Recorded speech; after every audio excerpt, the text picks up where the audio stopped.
Hey everybody, welcome to Muscle Monday here at Altitude Aptitude. Today we're going to talk about the core, a word that has been thrown around the fitness and wellness industry for years and years with a lot of misunderstanding and a lot of misguided training principles thrown at it. So today we're going to get a really great understanding of what is the core, what muscles comprise it, how do we work them efficiently, and why should we, besides looking good in a bathing suit. So let's talk about what is the core.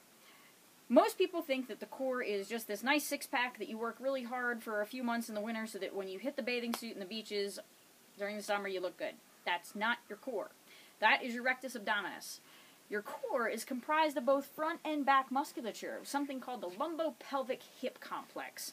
Now the lumbopelvic hip complex is basically the umbrella that fits a group of muscles in your upper and lower back along your spine, your abdomen, your hip joint, and your pelvic girdle. All of those musculature, which is about 29 of them, really comprise your core. When you're hanging in the gym doing this, or you're on the floor doing this, you're really not addressing much core stability. So let's talk about the core and how we work it correctly.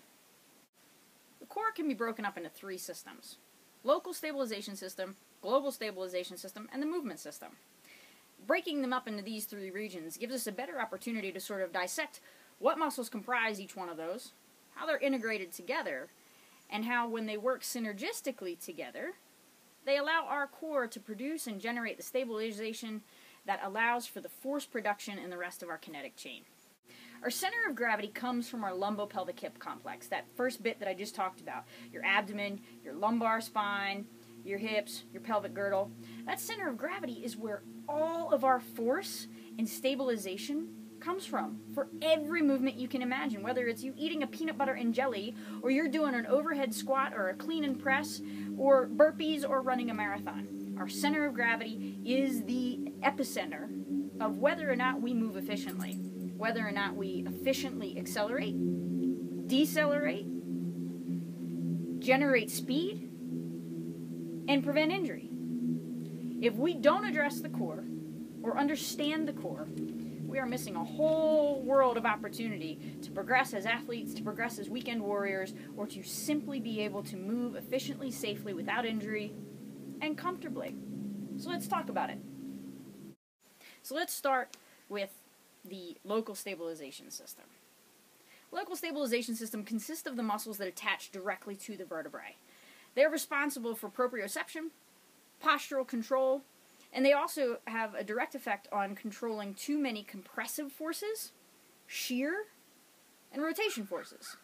Obviously, without that kind of protection, our spine would be in a world of mess.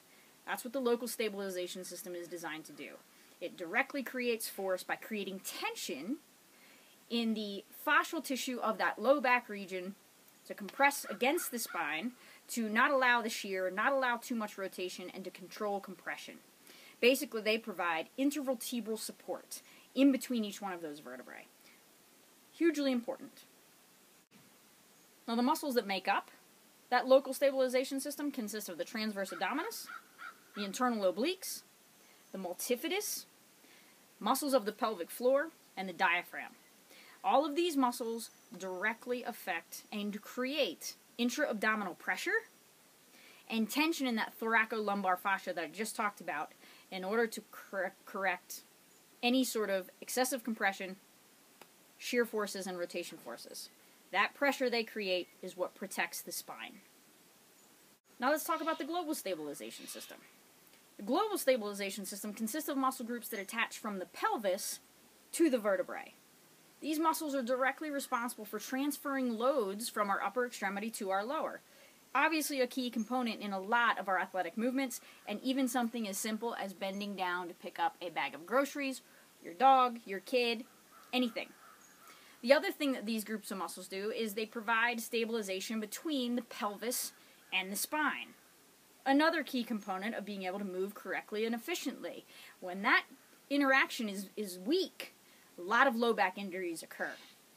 The other function of the global stabilization system is that it provides stabilization and eccentric control of the core during functional movements. In other words, it enables the spine to be slowed down during movements that could potentially cause injury. For example, as a baseball pitcher, as I reach back to throw the ball, or a football player, a quarterback, as he reaches back to throw the ball, I've got a lot of extension in the spine going on. And if it wasn't for my core slowing down or eccentrically controlling that movement, I would flop backwards. I'd fold in half. So that's another action of the global stabilization system that's obviously vitally important. The muscles that make up that global stabilization system is your quadratus lumborum, your external obliques and portions of your internal obliques, your psoas major, your glute medius, and part of your adductor muscles. Finally, let's talk about that global stabilization system. The global stabilization system are the muscles that attach the spine and the pelvis to the extremities. They are the muscles that are responsible for producing concentric force as well as decelerating force during dynamic movement. Those muscles, guess what? They are the big ones that we use all the time. The lats, the hip flexors, the quads, and the hamstrings.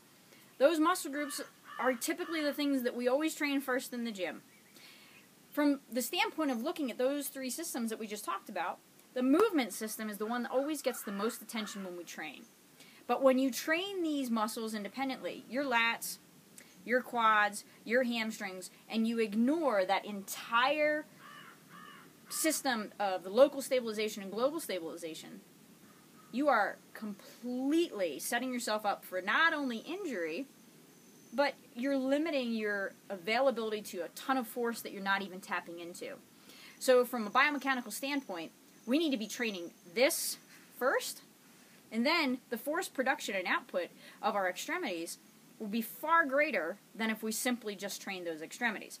That's what we're going to talk about on Wednesday. Workout Wednesday, we are going to discuss now how to address all those muscles that we just talked about, how to put that into your programming so that all of your other endeavors, whether it's climbing a rope at one of those muddy adventure races, or a mountain bike race, a marathon, or whatever it is you do, guarantee your performance will increase tenfold if you start training your body in correct sequence. Stay tuned for Workout Wednesday. Let's tackle this stuff. Let's make sure you're training efficiently. Thanks for tuning in to Altitude Aptitude. I'll see you Wednesday.